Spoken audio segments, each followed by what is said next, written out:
என்ற பெயருக்கு ஏற்றாற்போல் இத்தேரானது 96 அடி உயரமும் 350 டன் எடையும் கொண்டு பிரம்மாண்டமாக ஆடி அசைந்து 4 ரதவீதிகள் வழியாக வலம் வந்து கொண்டிருக்கிறது. உலகில் காணும் தேர்களில் ஆழி என்ற அடைமொழியோடு அழைக்கப்படும் திருவாரூர் ஆழித்தேர் மற்ற தேர்களைக் காட்டிலும் வித்தியாசமாக எண்கோண வடிவிலான தேரின் கட்டுமானமும் தேரின் முன்புறம் நிறுவப்படும் பிரம்மாண்டமான கலைநயமிக்க குதிரை பொம்மைகளுடன் 350 டன் எடையளவு கொண்ட ஆழித்தேர் இன்று ஆலயராஜ வீதிகளில் அசைந்தாடி வலம் வருகிறது. கோவில்களின் கோவில் எனவும் அழைக்கப்படும் புராதன சிறப்பு வாய்ந்த ஆலயம் இந்தியாவிலேயே அதிகமான சன்னதிகளைக் கொண்ட ஆலயமாகவும் திருவாரூர் ஸ்ரீ தியாகராஜ சுவாமி ஆலயம் விளங்குகிறது. பொதுவாக ஊர் பெயரை சொல்லும்போது அவ்வூரின் சிறப்பு அம்சம் முன்பு கூறப்படும். அந்த வகையில் திருவாரூர் என்றால் தேரழகு என்பதற்கேற்ப பங்குனி உற்சவ பெருவிழாவின் சிறப்பு விழாவான ஆயில்ய நட்சத்திரத்தன்று உலக பிரசித்தி பெற்ற ஆழி தேரோட்டனை பற்றியும் தேர் அசைந்து வரும் பேரழகு தேரோட்டத்தினை நடத்தி வைத்த சைவ சமய குரவர்கள் குறித்தும் தேவாரங்களிலும் பெரிய புராணத்திலும் ஆலய கல்வெட்டிலும் சான்றாக குறிப்பிடப்பட்டுள்ளன. பொதுவாக காணப்படும் தேர்களின் வடிவமைப்பினை காட்டிலும் முற்றிலும் வித்தியாசமாக காணப்படுவதால் திருவாரூர் தேரை ஆழி என அடைமொழியோடு அழைக்கப்படுகிறது.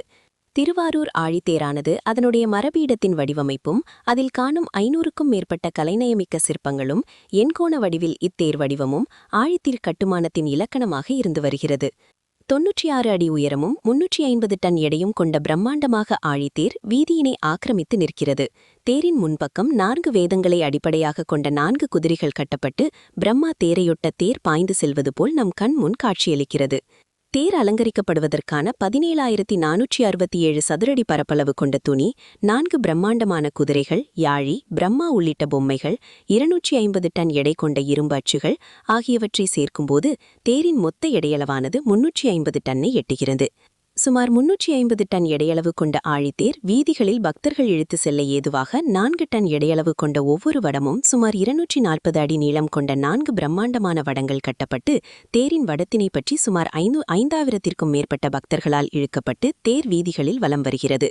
பக்தர்கள் தேரை இழுப்பதற்கு ஏதுவாக தேர் சக்கரங்களை உந்து செய்யும் வகையில் 2 புல்டோசர் இயந்திரங்களும் தேரோட்டத்தில் பயன்படுத்தப்பட்டு வருகிறது. இன்று காலை 9 மணிக்கு தேர் வடம் பிடிக்கப்பட்டது. மாவட்ட ஆட்சியர் மோகனச்சந்திரன், காவல் கண்காணிப்பாளர் கருண் கரட் ஆகியோர் தேரை வடம் பிடித்து இழுத்து தேரோட்டத்தை தொடங்கி வைத்தார். இதில் தமிழகம் மட்டுமின்றி வெளிமாநிலங்களையும் சேர்ந்த லட்சக்கணக்கான பக்தர்கள் பங்கேற்று ஆரூரா தியாகேசா என்ற கோஷத்துடன் தேரை வடம் பிடித்து இழுத்து வருகின்றனர். பொதுமக்கள், பக்தர்கள், புல்டோசர் இயந்திரம் உள்ளிட்டவை தேரோட்டத்தில் பயன்படுத்தப்பட்டு வரும் நிலையில் தேரின் 4 இரும்பு சக்கரங்களிலும் ஹைட்ராலிக் பிரேக் பொருத்தப்பட்டு தேரோட்டம் நடைபெறுவது குறிப்பிடத்தக்க ஒன்று. இது தவிர தேர் கொத்தனார் தேர் சக்கரங்களில் முட்டுக்கட்டை கொண்டும் தேரோட்டத்தை நடத்துகிறனர். ஆரூர் தியாகராஜர் ஆழித்தேரில் வலம் வருவதை தரிசிப்பதற்காக லட்சக்கணக்கான மக்கள் குவிந்த வண்ணம் உள்ளனர். பாதுகாப்பு பணிக்காக 1500 காவலர்கள் ஈடுபடுத்தப்பட்டுள்ளனர். தீயணைப்பு வாகனங்கள் மற்றும் தீயணைப்பு வீரர்களும் பாதுகாப்பு பணியில் ஈடுபட்டுள்ளனர். கீழரத வீதியில் துவங்கிய தேரோட்டம் தெற்கு ரத வீதி, மேற்கு ரத வீதி, வடக்கு ரத வீதி வழியாக வலம் வந்து இறுதியாக மாலை 7 மணி அளவில் நிலையடியை வந்து சேரும் என எதிர்பார்க்கப்படுகிறது.